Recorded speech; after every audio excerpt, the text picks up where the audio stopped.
prepare for warp speed as we embark on a voyage through the vast expanse of science fiction in movies and television series.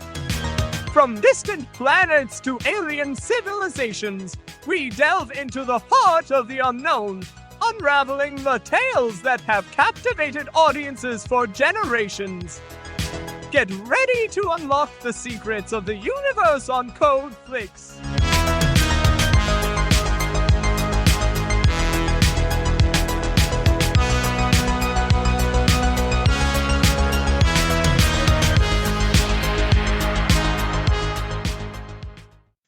Hello and welcome to Code Flix, the podcast where we take a deep dive into your favorite sci-fi and fantasy TV shows and movies. I'm Andre Bonner, and in today's episode, we'll be exploring the boundaries of space-time in 2010 movie Interstellar.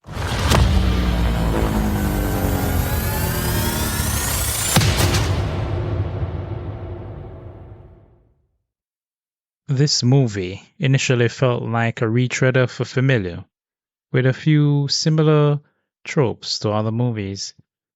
I decided to give it a chance, and it did not disappoint.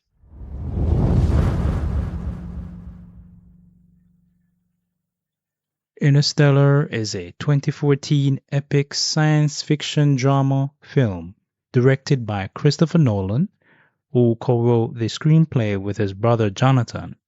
It also stars Matthew McConaughey, Anne Hathaway, Jessica Chastain, Bill Irwin, Ellen Burstyn, Matt Damon, and Michael Caine.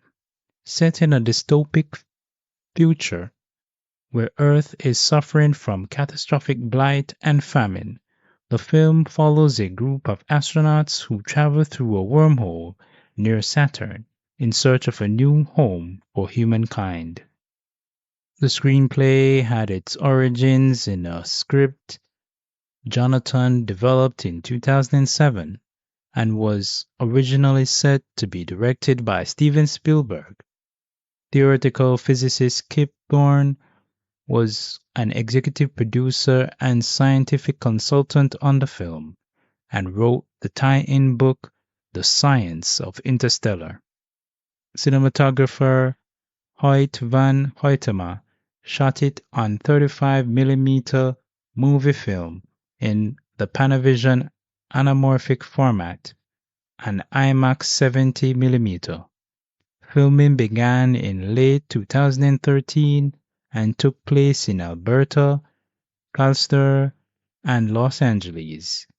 Interstellar uses extensive practical and miniature effects, and the company DNEG created additional digital effects. Interstellar premiered in Los Angeles on October 26, 2014, in the United States. It was first released on film stock, expanding to venues using digital projectors.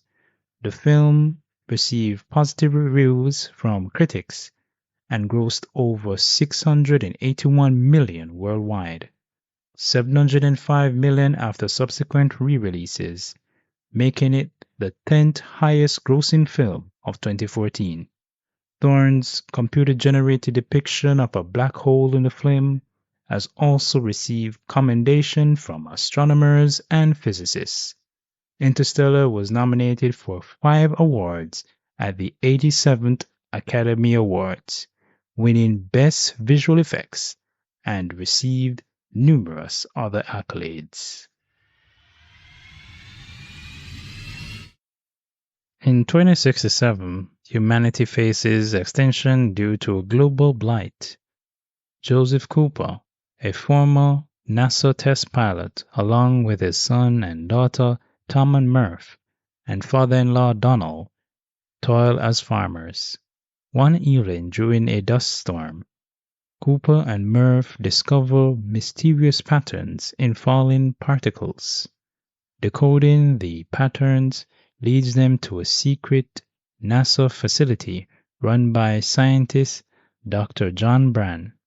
Cooper is enlisted to pilot the spaceship Endurance through a newly discovered wormhole near Saturn.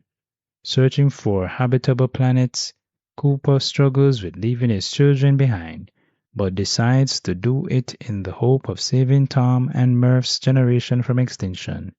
He promises Murph he will return, but she is distraught. Cooper joins the Endurance team, consisting of Romley, Doyle, Brand's daughter Amelia, and the robots Tars and Case. After years of travel, the Endurance crew transits the wormhole, arriving in a distant planetary system circling a supermassive black hole named Gargantua. Cooper, Brand, and Doyle take a small spaceship to the first candidate planet, orbiting deep in the black hole's gravity well, only to find that it is an inhospitable ocean world ravaged by colossal waves.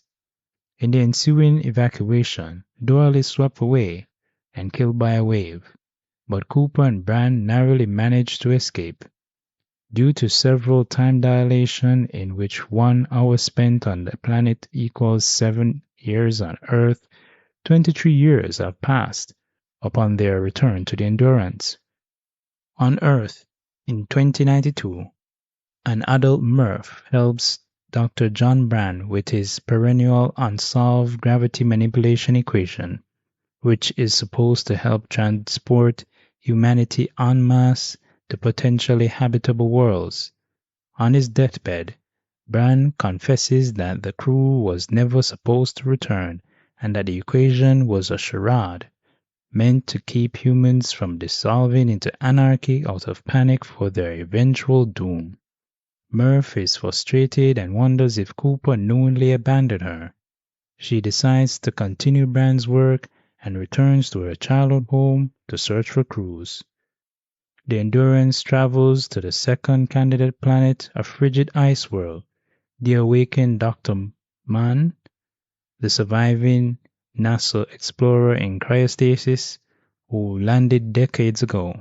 Mann and Cooper go on a scouting trip, but once alone, Mann confesses that the planet is uninhabitable and that he falsified data to attract rescuers. Mann assaults Cooper and leaves him to die, but Brand rescues him.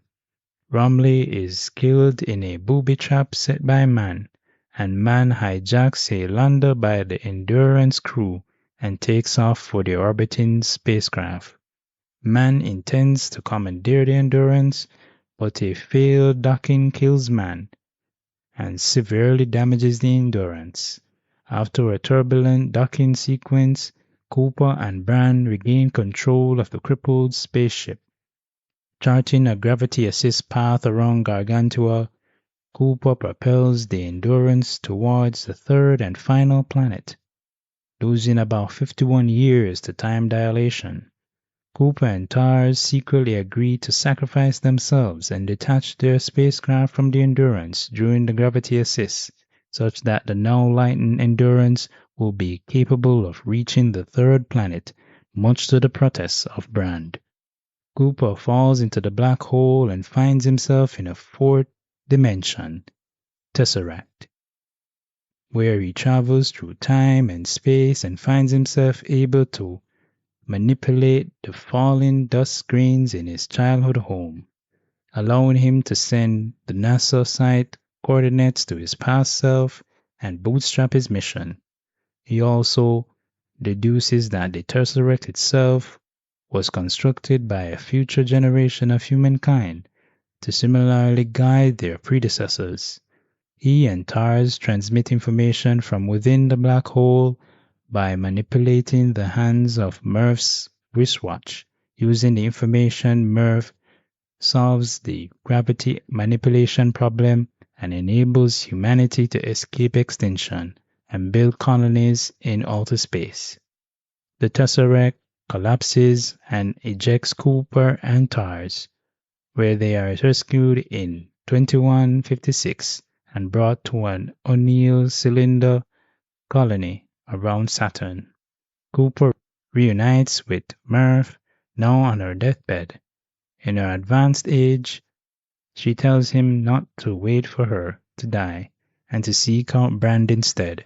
Cooper takes a spacecraft and sets off on another mission with TARS. Meanwhile, on the final candidate planet, Brand removes her helmet, breathing in the air of the new habitable world. Here are some key themes and symbols in Interstellar. Themes: love and connection. Love is presented as a powerful transcendent force that can cross time and space. The bond between Cooper McConaughey and his daughter Murph Chastain is central to the film, emphasizing that love can drive human beings to extraordinary lengths. Survival and sacrifice. The film explores humanity's instinct to survive and the sacrifices individuals are willing to make for the greater good. The astronauts' mission to find a new home for humanity is driven by the dire need to ensure the survival of a species in the face of environmental collapse on Earth. Time and relativity. The film delves deeply into the concept of time, particularly through the lens of Einstein's theory of relativity. The characters experience time dilation, where time moves differently in space compared to Earth, adding emotional weight to their mission as they age more slowly than their loved ones back home. Exploration and discovery. Interstellar is a celebration of human curiosity and the dire drive to explore the unknown. The film reflects the enduring spirit of exploration and the quest for knowledge, even in the face of seemingly insurmountable challenges. Environmental concerns. The film depiction of a dying Earth suffering from blight and dust storms serves as a cautionary tale about the consequences of environmental neglect. It underscores the importance of sustainable living and the urgent need to address ecological issues. Faith and science. The narrative juxtaposes scientific inquiry with faith and intuition. Characters like Dr. Bran Hathaway argue that love and human intuition are as important as empirical evidence, suggesting a harmonious coexistence of science and human values. Symbols. The wormhole. The wormhole represents the gateway to new possibilities and the unknown. It symbolizes the leap of faith required to venture beyond familiar boundaries in search of survival and understanding. The Tesseract. The Tesseract, where Cooper finds himself near the film's climax, symbolizes the intersection of time and space. It represents higher dimensional spaces and the ability to interact with time as a dimension, allowing Cooper to communicate with Murph across time. The watch. The watch given to Murph by her father becomes a crucial symbol of their connection and the passage of time. It serves as a medium through which Cooper transmits quantum data to Murph, enabling her to solve the gravitational equation that saves humanity. The black hole, Gargantua. Gargantua, the black hole near which the characters travel, symbolize the mysteries and dangers of the universe. It also serves as a plot device to explore the effects of extreme gravitational forces on time. Cornfields. The cornfields on Earth symbolize both substance and the fragility of life. They represent humanity's dependence on the land and the desperation to find new ways to sustain life as Earth's resources dwindle. The spaceship Endurance. The spaceship Endurance symbolizes human ingenuity, resilience, and the hope for a new beginning. Its design and mission reflects the collaborative effort to overcome adversity and secure a future for humanity. Murph's bedroom. Murph's bedroom, with its recurring motif of the bookshelf, represents the intersection of past, present, and future. It is the focal point of the mysterious gravitational anomalies and serves as the bridge through which Cooper communicates with Murph. Interstellar is a visually stunning and intellectually ambitious film that tackles complex themes such as love, survival, time, and exploration.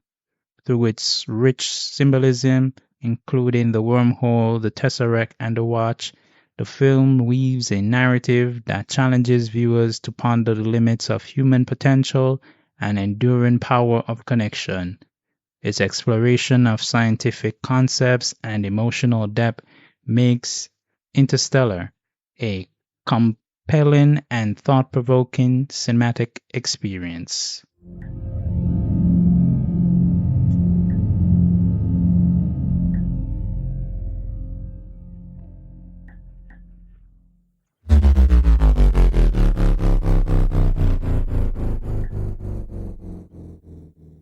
Here's a character analysis of the main characters from Interstellar.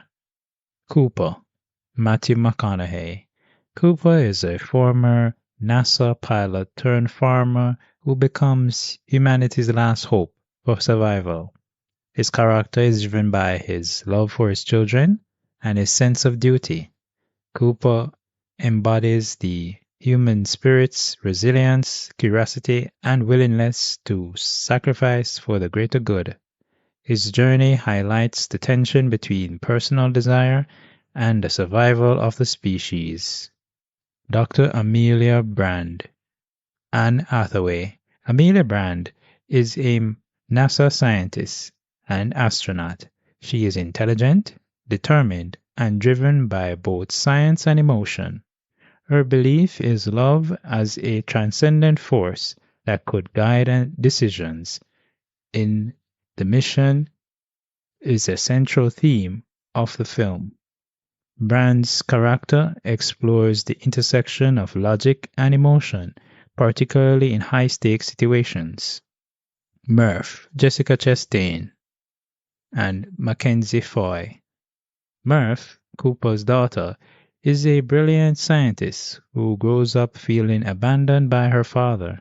Her journey from a hurt child to a key figure in solving humanity's survival puzzle is one of the film's emotional cores.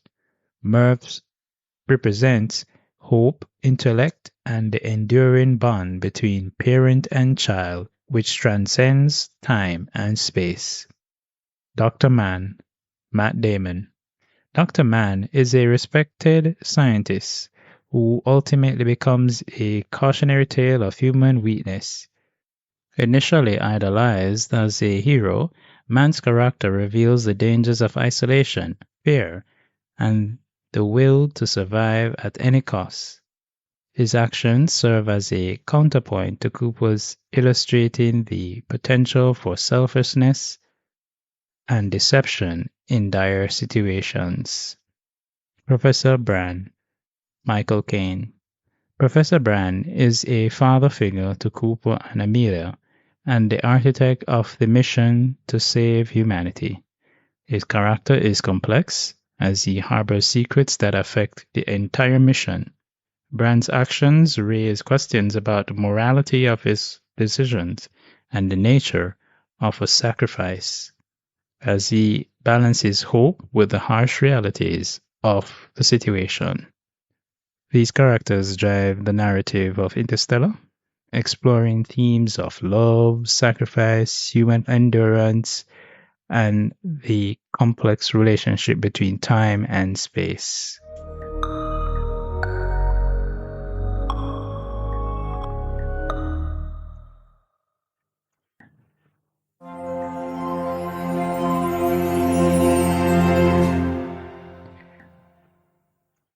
Here's a detailed overview of the production and design. Directors and writers. Directed by Christopher Nolan. Written by Jonathan Nolan and Christopher Nolan.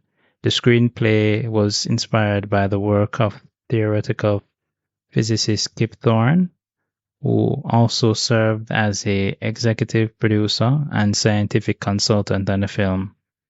Cast: Matthew McConaughey as Cooper, a former pilot turned farmer who is recruited to lead a mission through a wormhole. Anne Hathaway as Dr. Amelia Brand, a scientist and astronaut who accompanies Cooper on the mission. Jessica Chastain as Murph, Cooper's daughter, who becomes a key figure in solving the film's central scientific mysteries. Mackenzie Foy as young Murph. Michael Caine as Professor John Brand, Amelia's father and the head of the space mission. Casey Affleck as Tom Cooper's son. Matt Damon as Dr. Mann, a scientist previously sent on an exploratory mission. Filming locations. Filming took place in various locations across the world, including Iceland for the alien planets, Canada, and Los Angeles. Key scenes were shot on 70mm IMAX film to enhance the visual experience, particularly the vastness of space and the desolate landscapes of the alien worlds. Design, visual effects and cinematography. Visual effects were handled by Double Negative with Paul Franklin as the visual effects supervisor. The effects were designed to be as scientifically accurate as possible, particularly in the depiction of the wormhole, black hole, gargantua, and the other cosmic phenomena. Cinematography by Hoyt van Hoytema utilized IMAX cameras extensively, capturing both the grandeur of space and the intimacy of the characters' personal struggles. The film's visual style contrasts the bleakness of Earth with the stark beauty of space. Set design. Production designer Nathan Crowley created practical sets for the interior of the spacecraft Endurance, emphasizing a functional and realistic design inspired by existing space technology. The spacecraft and its modules were designed to look lived in and practical, reflecting the long journey and harsh conditions the characters face. The alien worlds, particularly the icy planet and the ocean planet, were crafted using a mix of practical locations and CGI to create otherworldly environments that were both visually striking and narratively integral. Costume design. Costume designer Mary Zofres created the spacesuits worn by the characters, which were designed to both be functional and cinematic. The suits were heavily researched to balance realism with the need for movement and visual appeal on screen. The clothing for Earthbound scenes reflected the film's near-future setting with muted colors and practical designs that convey the struggle for survival in deteriorating environment.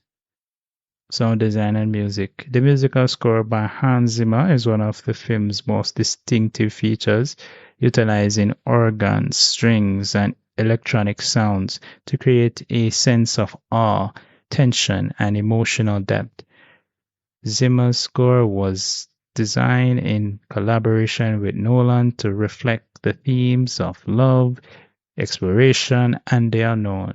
Sound design played a crucial role in the film, particularly in the space sequences where the absence of sound, in line with the vacuum of space, contrasts with the intense, sometimes overwhelming soundscapes during the moments of tension. Interstellar received widespread acclaim for its ambition, visual effects, performances, especially by McConaughey, and its emotional and intellectual depth. Some critics, however, were divided on the film's complex narrative and its use of scientific concepts. The film was a commercial success, grossing over 701 million worldwide, making it one of the highest grossing films of 2014. Interstellar won the Academy Award for Best Visual Effects and was nominated for 4 other Oscars, including Best Original Score, Best Production Design, Best Sound Mixing, and Best Sound Editing. Interstellar has become a touchstone for modern science fiction, often cited for its ambitious storytelling, emotional resonance, and its attempt to bridge the gap between science and cinema. The film's portrayal of complex scientific ideas, particularly related to black holes and time dilation, sparked discussions in both popular media and scientific circles. Interstellar has had a significant influence on science fiction cinema, particularly in its portrayal of space exploration as part of a grand adventure and a deeply personal journey. The film's dedication to scientific accuracy within the bounds of fiction set a new standard of how complex scientific ideas can be presented in a mainstream film.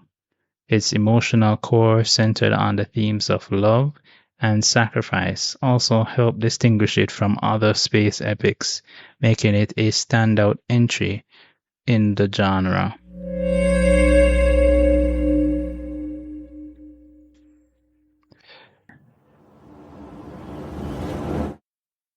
So now let's dive deep into Interstellar. Of course, this film had me at times wondering if there was going to be anything more happening, especially in the first few minutes. We get to see the interviews from elderly citizens discussing dust storms and crop failures. It almost kind of looked like a docudrama kind of thing. So it seemed to be like this boring, slow burning thing, right? We get to see, of course, Cooper living on a farm with his children, Murph and Tom, and his father in law, Donald, and the little things that their society at that time will be trying to understand and be working towards, because this is in the far future where humanity is facing some serious challenges, right? So it is understandable if all of these things that is happening now to them would be of some concern, and what the future might hold is very tenuous at best, because it's not like say you can sit down the line what gonna happen, what's the next thing that's gonna happen. And of course, because of their probably over reliance on technology and all of that, they have kind of regressed in a particular way in terms of going away from that and moving to be more of a agro-culture kind of thing. And so that is why there is this big emphasis on farming, right? So right off the bat, we get that idea of what it is like, the slow life, all of that. And then we encounter what they encounter, I should say, Murph's ghost. In Murph's room, there is this strange phenomena that her dad can't explain, she can't explain, right? As much as how she is scientific minded and all of that, nobody can explain. And it's understandable that the first thing you would say, or the first thought you would come to, is to say this is kind of ghostly, because it is cultural to want to name things, to appropriate something.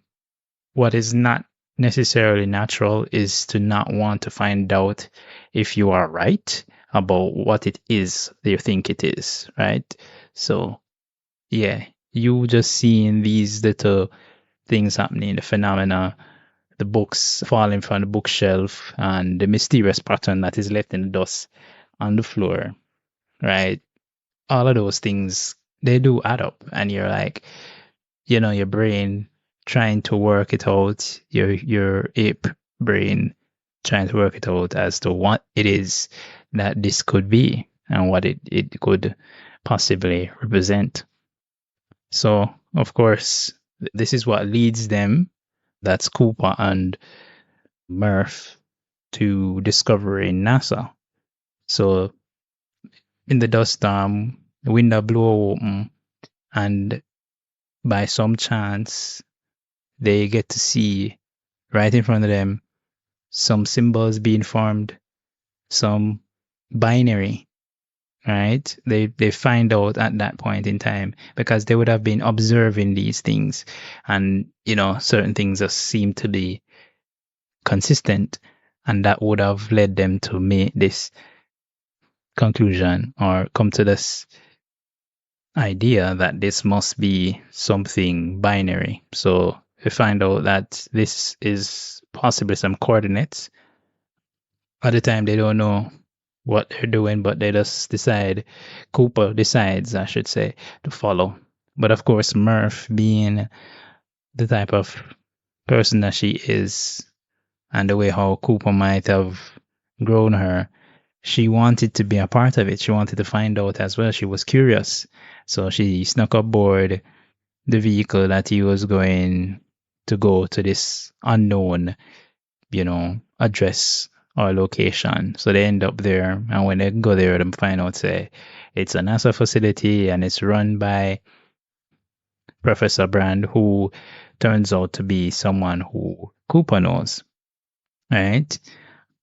Of course, a whole political shenanigans in terms of trying to understand what they could possibly be doing, because the idea is that NASA has been disbanded at this point in time, and there isn't any need for them, or really and truly the focus now is to make food or to preserve what they have, but the mission, Brand explains that Earth's resources are dwindling, and NASA has been sending astronauts through a wormhole near Saturn to explore possibly habitable planets in another galaxy.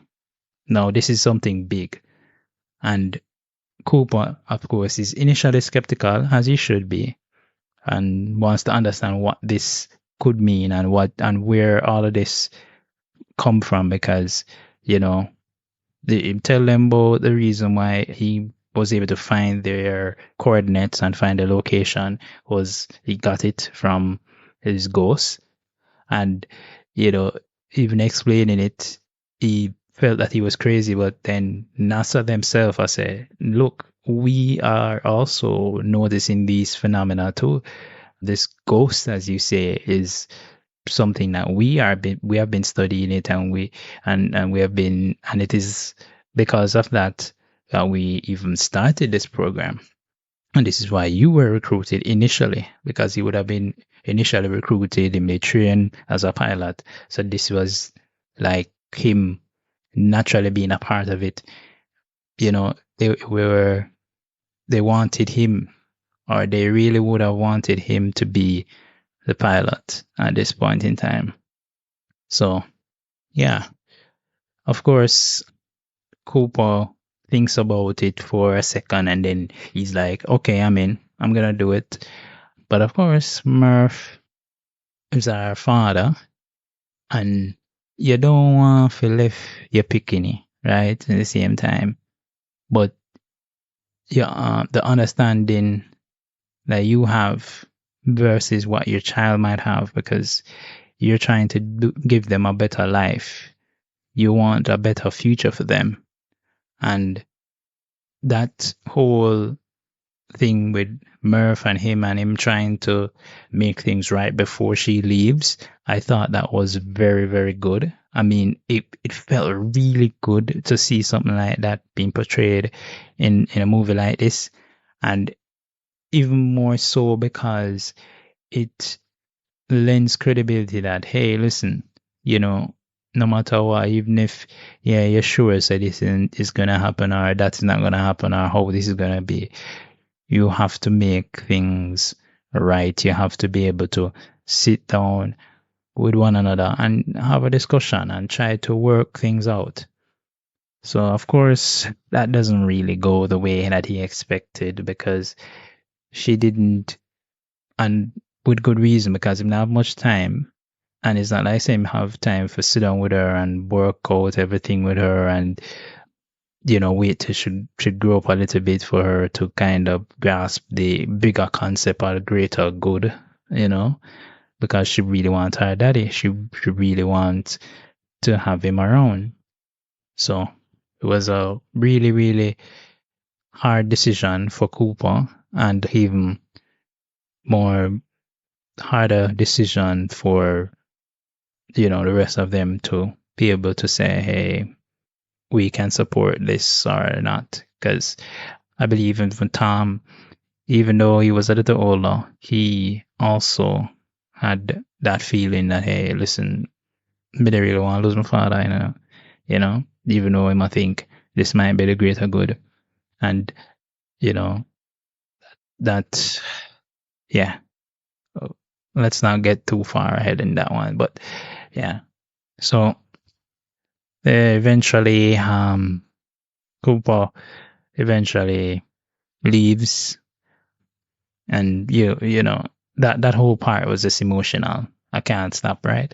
But Cooper, gets to the NASA facility, and he, along with a team of scientists, including Dr. Brand's daughter and other guys, they are launched into space aboard the Endurance, and everybody have this idea that, hey, this is gonna be like a great trip and things. So you can see that everybody is kind of in the zone. Everybody trying to do what they can do. All right, so they get to where the black hole is, right? After several months, and they're in awe at it. And I mean, this is spectacular, especially for a movie of this time, right? That we have something that is so realistic. I mean, this is not just for cinematic experience. The way how they did the work to get it looking like a real thing. I mean, yeah, it was awesome to see. I'm telling you, and going through going through and traveling through the wormhole does seem like this, not far flung, but it was like this. It comes right back at home, probably similar to 2001: A Space Odyssey. So yeah, that I'm just stuck on that one right there. All right, so they make it in, and they're getting signals because NASA had launched some missions from before, right? To find a new home for human civilization. And the missions that were sent were manned by individual scientists and, persons who expertise in various fields.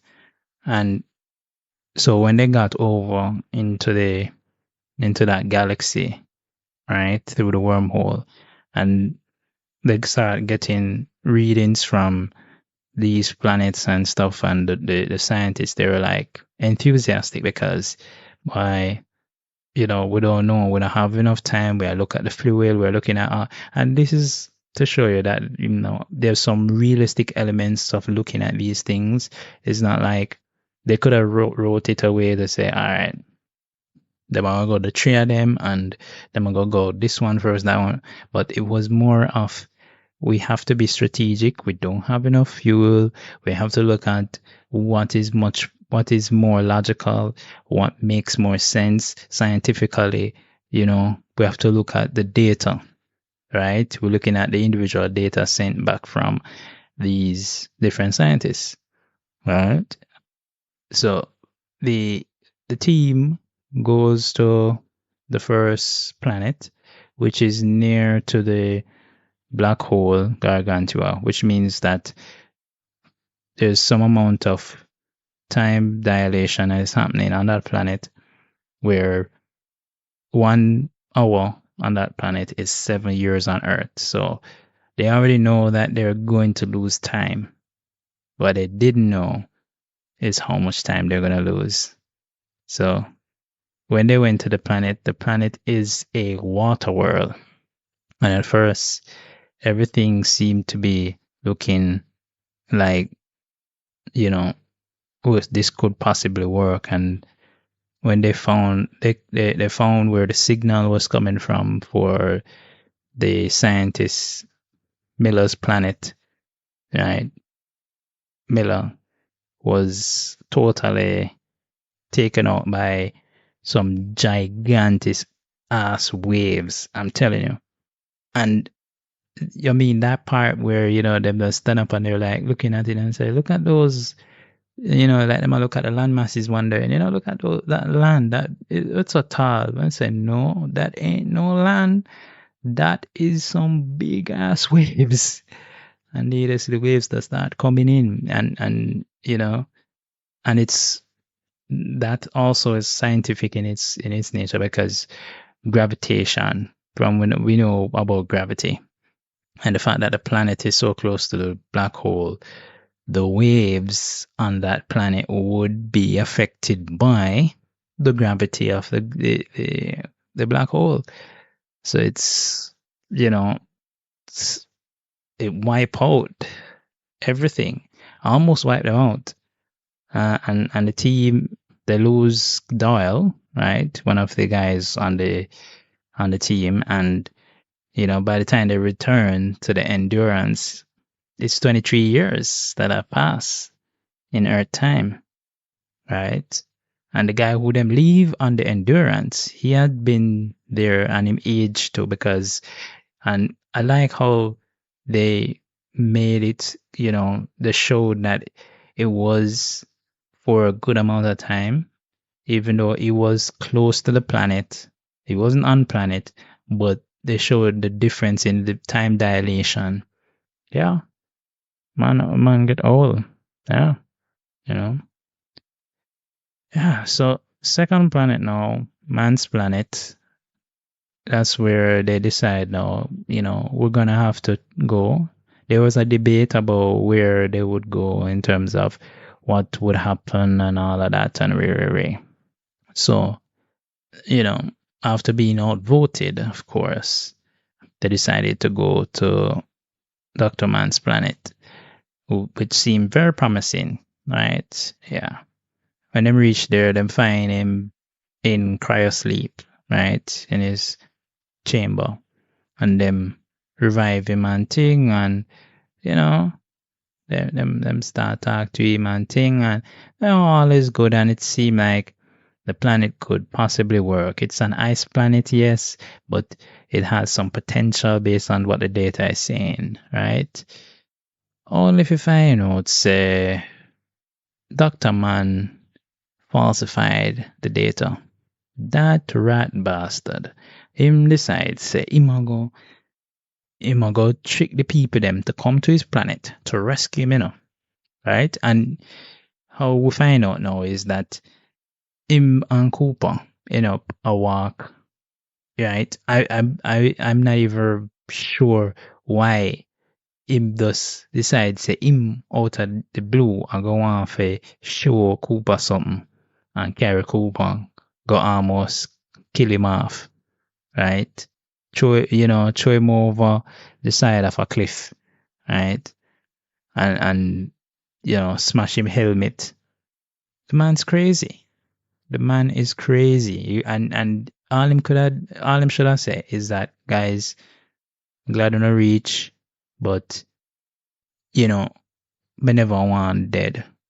And this is why I'm do it. So please, help me and whatever. Let us because I mean, they would have helped him, right? Why would you do that, right? Him thief the people them ship now and intend on taking the endurance for himself and so on. So and go and try for dock with endurance. Of course, the robots that have been traveling with them for all this time. One of them tell Cooper that hey, him can't dock with it, because all of the safety protocols them we need for use and all of that have been disabled. So you can't do it safely. There's no way of doing it properly. So them try to reach him. Him decides him nah listen to them because they're trying to hold him back or keep him back or whatever. I don't know what he was thinking. And blow the damn airlock and cause them to lose another ship. Now the ship they would have had it would have had fuel, so them just lose another big piece of them resource, right? And do severe damage to the the endurance craft. Yeah, so he's dead, and you know they find a way back onto the spacecraft, and they started to. That's Brand and Cooper by this time. I forgot to mention that Ramley, who had followed them to the planet, didn't make it off because man had programmed his robot to self-destruct when it was tampered with, right? Yeah, there's a whole lot in that there. So, but I'm leaving it right there because you know if I go into details, so that's a lot more. You can watch the movie and get a little bit more about it. But yeah, just know that that part was just crazy, right? You know, and I really like the character Ramley because he represented that kind of character that everybody was like worried for in the initial stages because him did seasick or space sick, I should say. He was basic and he didn't seem like he could manage himself, but he turned out to be the greatest resource because him knew him physics, him knew the science around certain things, right? It was his calculations that assisted, with them figuring out a way to get to to man's planet and figuring out that them can do certain good things. So yeah, that was that. So now that they are back on endurance and you know they can't find out they can't find a way now back home because they don't have enough fuel. They don't have enough resources. That's oxygen and food and all of that to get them back. They have to resort to plan B, right? And of course, at every level they had their plan A and plan B. And this is quite key to life, I guess, that we should always be considering the worst case scenarios, right? And best case scenarios. Yeah, well, we all want life to go good, but there are times when things can go wrong, right? Murphy's law, right? Murphy's law. Yeah, this whole movie is an Easter egg in itself. Okay, guys, there's a whole lot in here. Anyways, so plan B is to limit fuel and time. Amelia suggests using Gargantua's gravity to slingshot towards Edmund's planet, the final candidate. Right? Edmund's planet would have sounded really, really good, and she was outvoted. But now, because this is the whole thing thinking about we can't go anywhere else. We can't go back to Earth. Let's try to see if we can find a way to get to Edmund's planet, even though we can't get there with the fuel that we have. Just so by slingshotting, and that's always they could call it a Deus Ex Machina moment there, where to save the day, slingshotting around a planet, yeah. So yeah, in all of this, I guess we didn't realize that Cooper and the the robot, they came up with a plan that, hey, I'm gonna go sacrifice himself and the lander, make sure say that Bran gets to the planet, Edmund's planet. So he detaches the lander and plunge into Gargantua, right? Him and the robot. Yeah. Of course, they had another robot as well, right? That ended up, you know, taking Amelia to the planet. So after Cooper falls into Gargantua, right? Some weird shit happens, right? I mean, nobody knows what could possibly happen to the human body to thing there, but there are some theories, spaghettification being one. So, I mean, the movie have to be creative, right? So they went with the artistic approach of saying, all right, so this black hole is special because this black hole doesn't spaghettify you. It doesn't crush you to bits, right? Cooper ends up finding himself in a mysterious five-dimensional space, right? The Tesseract. Yeah. And, this is where it gets really, really interesting for me. I remember initially when I watched the movie for the first time, this part was the part that stuck with me, right? I was like, wow, the visuals, the music, it just all comes together here because you've been hearing the music in the background swelling and swelling in certain ways, and right here you see it for yourself. You see how the effects of it just awesome. So inside the Tesseract, Cooper realizes that the ghost that Murph has been communicating with, right, or the ghost that has been communicating with Murph, I should say, all this time is him, right? And he figures out quickly how to manipulate gravity, and objects in her room. Yeah, so he decides on how he's going to save himself or save humanity, I should say, by saving Murph, as the goal. Want to save him in daughter, so him help her with the equation that Professor Brand was struggling with, right? And oh yeah, I have to talk about this part because earlier on in the film, Professor Brand would have died and Murph, has been growing up. So all this time, Murph grew up and she has been understudying Professor Brand. And on his deathbed, basically, Brand basically give her a confession to say that he really doesn't have a solution, right? Or him figure out a solution that there is no way around the gravity issue that they're having.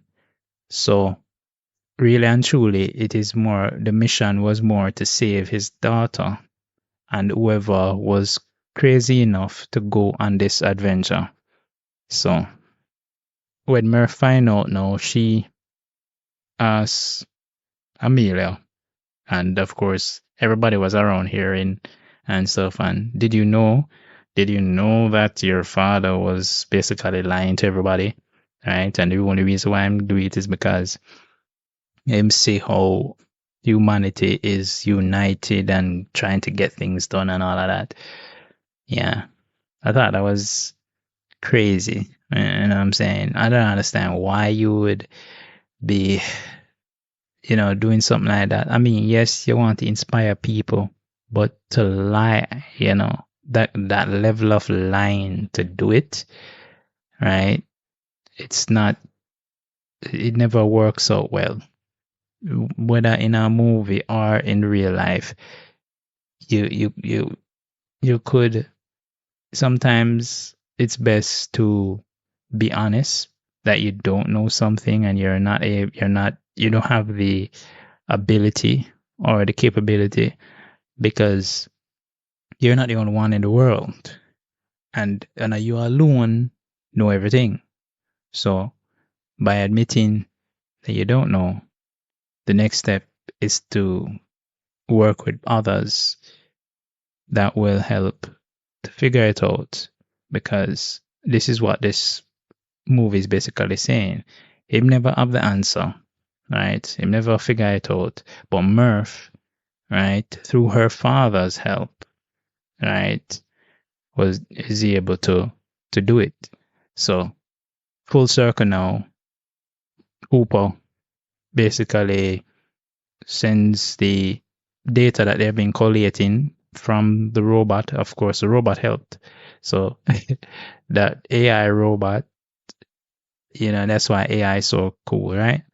The AI robot helps the human being, Cooper, to send a message to his daughter back in time, back in time? Yeah, back in time, through time, right? Getting himself to NASA, getting him on the endurance craft to get to where he is, right? Because now I'm figure out say that I came to the revelation that the the reason why the Tesseract exists is because it was created by humanity, future humanity, right? So this is like a bootstrapping paradox here, guys. Yeah. So, this whole thing started in the future, right? Because that's how it would have played out. Anyways, so after being able to communicate that and getting her on the right path to completing the equation and figuring out the things that they need to get humanity to save humanity, right? The Tesseract collapses and Cooper is ejected near Saturn, right?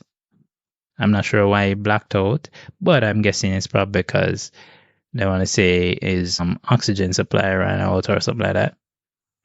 Yeah, and he wakes up in a hospital aboard Cooper Station, a station named after him near Saturn in honor of him, based on his daughter wishes. So Murph is the one who did that.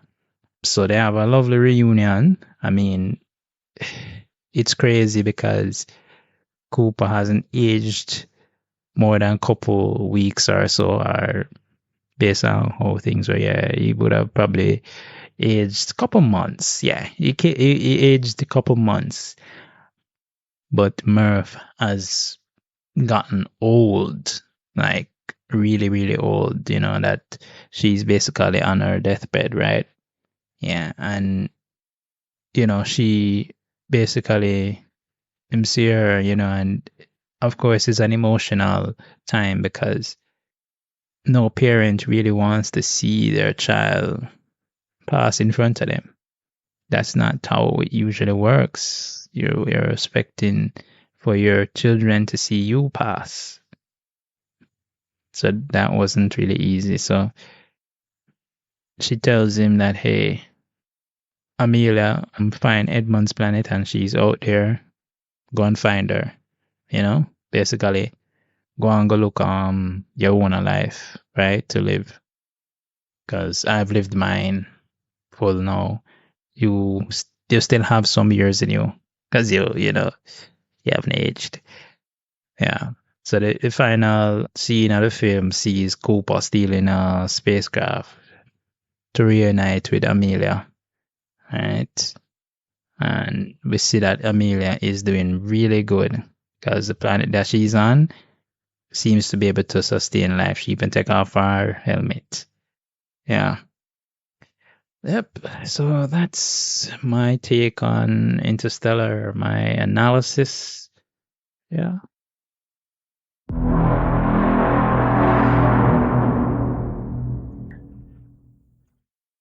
here are my theories on Interstellar. What's up with the moon landing denial? Now, of course, this being a film that is centered around scientific topics, it's going to do a little bit of a scientific approach or view on certain topics and certain ideas. And one of the biggest ones that screamed out at me from the film was the moon landing denial. That scene where Cooper confronts the teacher about why she's so, sure that the moon landing didn't take place. And, her response was like, because, it never took place. It's a conspiracy. We know that because of XYZ. And I'm like, wow. Wow. Can you imagine something like that in the middle of a film?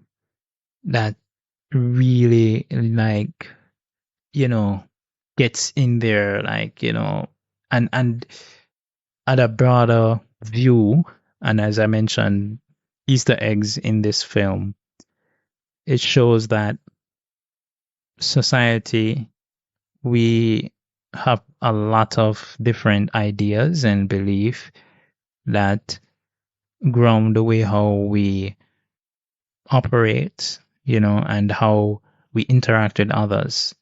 And it, sometimes there are people on the fringe who might have ideas that are not generally held, right? Not mainstream ideas. And they do feel as if it's because it's not mainstream that this is the reason why it's true. But that's not how we approach anything else in life. There are some things that we have decided that we are going to tolerate. There's things that we're going to ignore, certain signs, certain things. We're going to just say, we're going to put it over there and it's going to definitely stay over there, right? And to a greater extent, it is a part of our humanity to do that kind of thing because it helps us to move forward in certain cases. Because if you believe in yourself, you're going to push and you're going to make things happen that if you didn't believe in yourself, it wouldn't make much of, it wouldn't make much motions in the positive for you.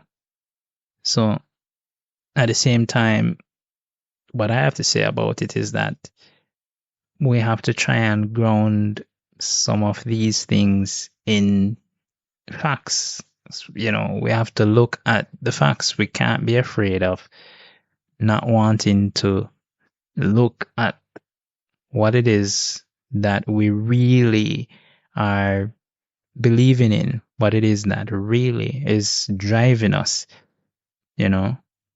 Is it our biases? Have we already taken on the approach that this is the way it is because this is how we know, rather than this is the way it is because based on the evidence, based on the facts, I really saw it go for true. And we can say, yeah, we're confident in it. So yeah, that's what I think, or what created the wormhole.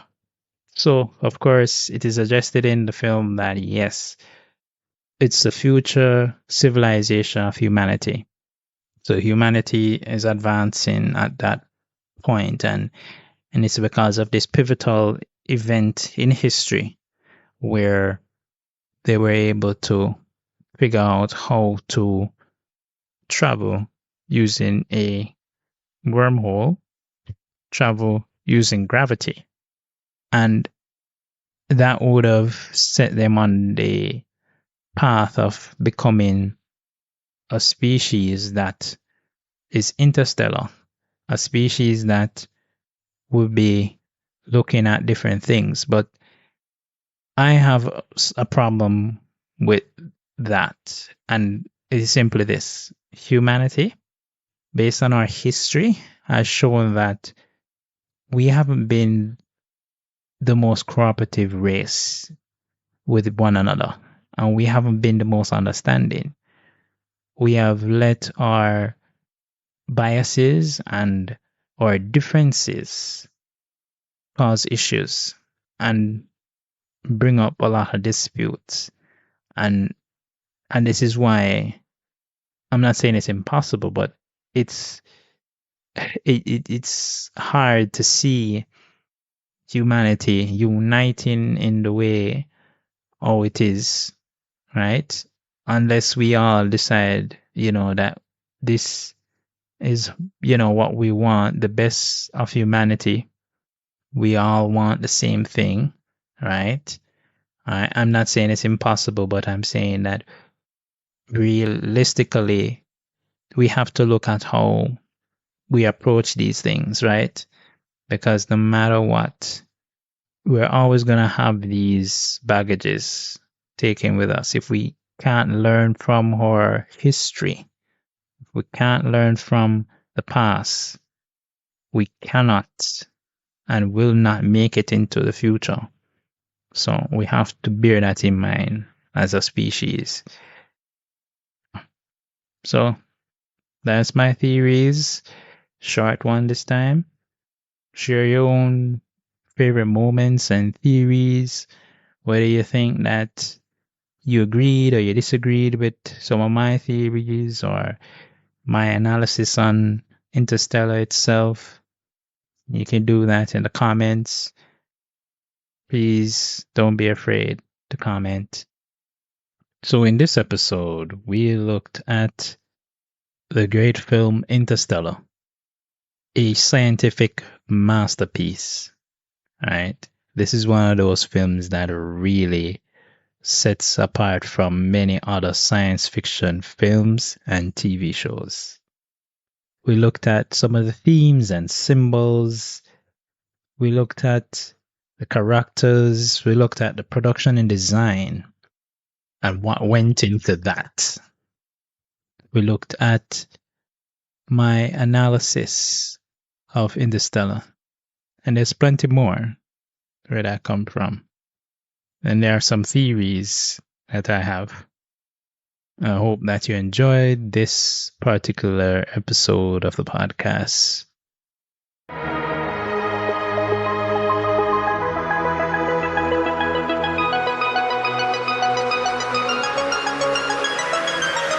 So at this time, I'd like to encourage you to subscribe and follow the podcast for future deep dives in a world of science fiction. Thank you for tuning in. Thank you for the support. We're on a road to 500. Let's do it, guys. See you next time.